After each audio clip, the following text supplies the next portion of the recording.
How's it going, everyone? The PlayStation Store is running its awesome holiday sale right now. Really a stacked sale top to bottom. We've done a lot of coverage. We did games under 10, under 5, under 4. Go check those videos out. Now it's time to expand the budget a little bit. We're looking at games under the price of $20. So a lot of good stuff at under $20, and yeah, definitely a lot of variety in the content. And this is again with all of the deals running right now.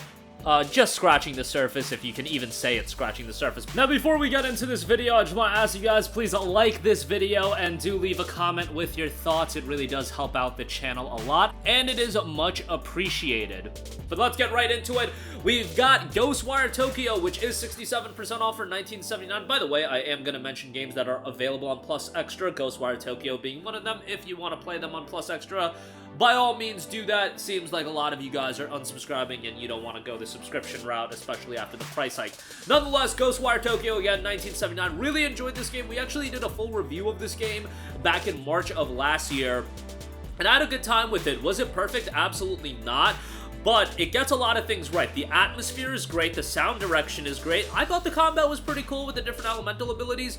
The story starts off incredibly compelling, and then the second half is just, it just feels, the pacing went all over the place, and it ends very abruptly. Really disappointed by the latter half of the game, narratively speaking. But overall, I would still say it's a good game. They did add a Spider's Thread update that added some more content. Actually, a new gameplay mode was added as well, so that was pretty cool. And on top of that, decent bit of content here. Like, actually, when I played this game, I was kind of surprised by how much content it has. It was done by Tango Gameworks, the guys that did Evil Within, and I was surprised by just how much content it had. Now, bear in mind, the side content is pretty average, so that's a little unfortunate. If you go through the main story, you can beat this game fairly quickly, so keep that in mind as well. But I think at this price, sub 20 bucks, a pretty good pickup.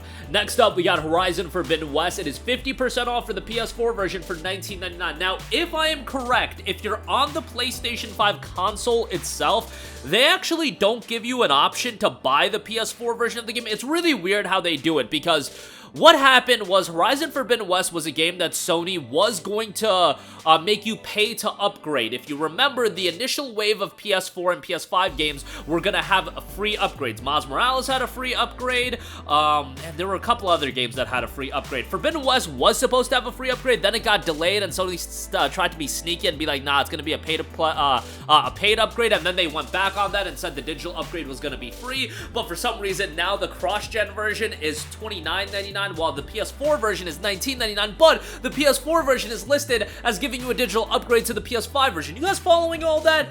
Don't ask me why it is that way, but it is that way. So with that being said, if you go on the PlayStation Store on your web browser, on your mobile phone, you should be able to find the PS4 version. You should be able to get the digital upgrade to the PS5 version, because it's literally listed on the page. Digital upgrade to the PS5 version is included, and that should be the same as getting the cross-gen bundle. There you go with that. That rambling out of the way. Let's talk about Forbidden West as a game. I think it's awesome. I think from a visual standpoint, a significant step up from Zero Dawn. The world is gorgeous, a lot of content, side content is really well done. The main narrative, the main story is where I think Forbidden West has kind of lost it. We'll see where they go with this story, but I think most people agree. Really, the second half of this game is a little wild for my liking. And we're talking about a game with a robo-dinosaur, so like, how wild do you gotta get for it to get a little bit wild for my liking? Yeah, pretty damn wild, and not in the good sense, in my opinion. Some people are of the mindset that, hey, the story's like really interesting and it's going in the right direction. I still found it rather engaging. It's just I don't agree with a lot of the directions, and I can go on a 1-hour rant about that. Nevertheless, the game itself is still worthwhile to go through. Obviously, play Zero Dawn first, and Burning Shores is out now, so if you do want to wait for the complete edition to go on sale, that's 60 bucks right now. Obviously, don't be spending 60, but I could see that going down to like 35 at some point, and Burning Shores itself is 20 bucks, so you know, maybe you want to wait for that, but if you want to play the base game, very much worth it at $19.99. Next up, we got Sifu. It is down to $13.99, done by Slowclap, the same studio that brought you Absolver. And Absolver, while it was a pretty unique and compelling game from a gameplay standpoint, it had a lot of issues. Sifu really seemed like the realization of Slowclap's potential, and I feel like they did a fantastic job. Now, this is a rage-inducing game. Like, you will damn near break a controller. It's one of those get-good kind of games, and, you know, it is what it is. It is incredibly rewarding, and I feel like the gameplay style creates a very addictive experience. Visual style is awesome as well. The guys also did a great job of keeping this game updated. It actually just got its final update recently, so, you know, added some stuff there. $13.99 for Sifu, think it's quite good. Would definitely check it out at that price point. Next up, Walking Dead, the Telltale Definitive Series, 60% off for $19.99. I mentioned Walking Dead Season 1, I think, yesterday in our under $4 video, but why not get the whole gamut of titles? This gets you Seasons 1 through 4, it gets you 400 Days and Michonne. 400 Days and Michonne are miniseries, Seasons 1 through 4, obviously, where the really great stuff is at.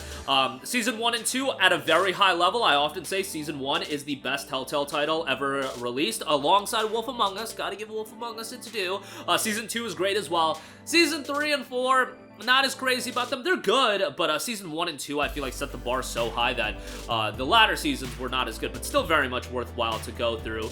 And yeah, definitely check it out. Obviously, these games are very much light on any action gameplay or anything like that. It's very much narrative-driven, but a lot of trophies, by the way. If you guys are, like, into trophies, my trophy days are somewhat behind me these days, but I still love getting that notification, and it's still something that is definitely a dopamine rush for me. But nonetheless, Walking Dead Telltale Definitive Series, $20. Pretty good price there. Next up, we got Tales of Arise, 50% off for $19.99. Obviously, Bandai Namco just dropped the expansion for the game, Beyond the Dawn, and the Beyond the Dawn edition is on sale for $45. Beyond the Dawn is a $30 expansion, so that's not a bad deal. To get the Beyond the Dawn edition, you'll get the base game and Beyond the Dawn. Beyond the Dawn's kind of interesting, but the base game is really where you want to start with, of course. You should complete the game before playing Beyond the Dawn, of course. But Tales of Arise is a really good game and an accessible point of entry for Tales of. Like, the Tales of games aren't connected to one another. It's like Final Fantasy, where a couple of them have, like, direct sequels, but Arise is really good because from a technical standpoint, it looks great. I think a lot of people can get into the narrative even if they aren't super into Japanese RPGs. Character designs are awesome. The characters themselves, like, Tales of has a track record for really, really strong cast of characters. So when you look at Tales of Abyss, Tales of Vesperia, like, those two games I think have standout characters as far as the roster goes and the playable characters. Arise I wouldn't put at that level. A likable cast of characters, but not at the level of some of the other titles, and certainly the main character isn't as compelling as Berseria's main character, but nonetheless, that's for the Tales of fans, and if you got all of what I was saying right there, probably already own Arise, but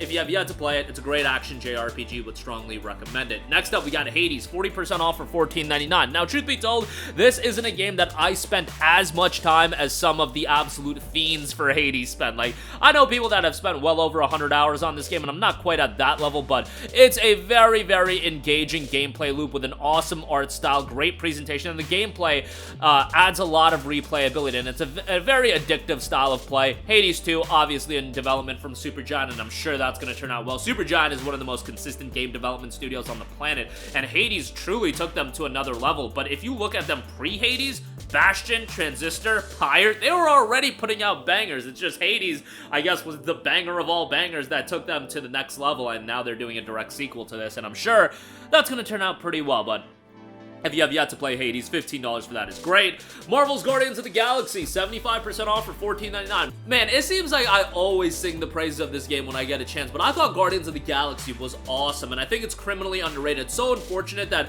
I feel like Eidos Interactive did a killer job with this game, and it just didn't resonate from a commercial standpoint. I'm not a big Marvel guy, but it's always interesting to me how some Marvel titles, like, absolutely pop off, like Spider-Man, and then you've got titles like Guardians of the Galaxy, and I feel like Guardians of the Galaxy is, like, huge in the movie sense. Now, I don't follow Marvel like that, so maybe you guys can explain to me why Guardians of the Galaxy didn't pop off from a commercial standpoint, because from a game standpoint, while it's not that open world adventure that Spider-Man is, it's an awesome single-player action title. I think it's got a great soundtrack, a great story, and this was my first exposure to Guardians of the Galaxy, by the way, so I didn't watch the movies or anything like that. I just played this game and I was like, damn, this game's awesome. I know some people might be like, yo, you only play as Star-Lord and it's kind of whack, but you can utilize the abilities of the other heroes, and I just feel like it's a really well-done game, and the interactions between the Guardians I thought was really well done. I just really dug Guardians of the Galaxy. It's unfortunate we're probably never going to get a sequel to this game, but you know, for $15, this is still great, and I would say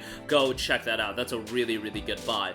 Next up, we got Red Dead Redemption 2, 67% off for $19.79. Look, Arthur Morgan's the GOAT. Let's just go through the usual things I say. Arthur Morgan's the GOAT. Red Dead Online is kind of memes, but the single-player campaign is great. Emotional story, great cast of characters, a ton of content. Wild West is a banger setting, so on and so forth. We need a PS5 upgrade. Let me get that in there. Maybe somebody at Rockstar or somebody that knows somebody at Rockstar can get them to freaking upgrade this game on PS5, because that's what this is missing. Bro, I'll pay $10 for the... I should actually say that on video. I won't pay $10, Rockstar. Give me the free upgrade. $19.79 for Red Dead Redemption 2 is great. I imagine the majority of you guys have played it. It's fantastic, and again, Arthur Morgan's the GOAT.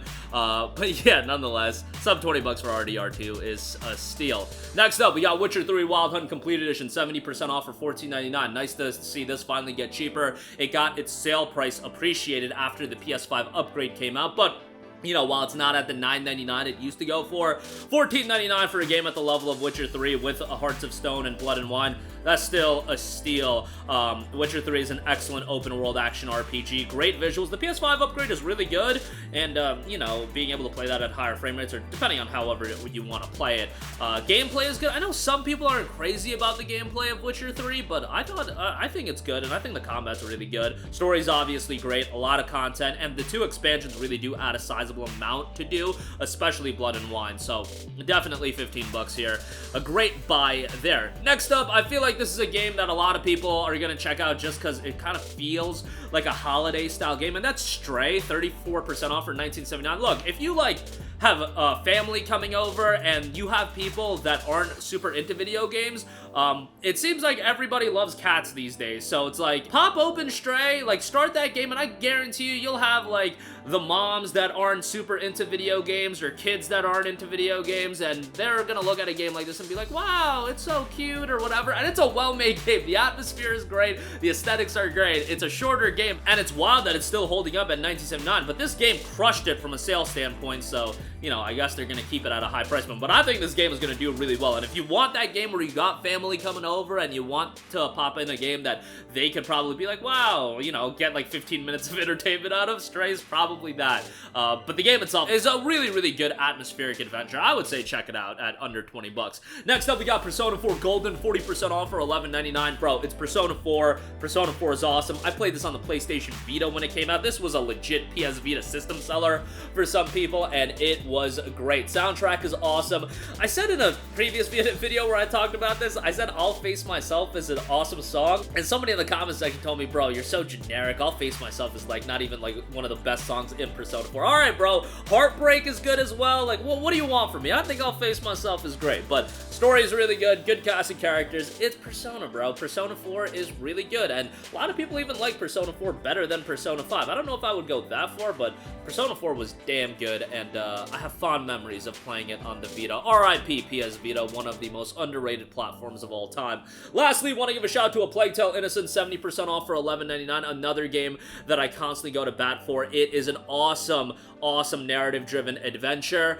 Great atmosphere, and what I liked about A Plague Tale Innocence is that a lot of story-driven games, it takes a little bit of time for it to build up and really hook you into the story. A Plague Tale, I feel like give it 30 to 45 minutes and boom, you're hooked right into it. It is a darker story. You know how Stray's the type of game that, you know, it's like the holiday spirit. It's such a cute game. Oh yeah, don't be open to A Plague Tale Innocence for Christmas. Like, get the family around and play through A Plague Tale Innocence. You'd be wildin' if you do some stuff like that, but it's awesome. Go play Innocence, go play Requiem, and hopefully Asabo is working on a third game because they got something here with A Plague Tale.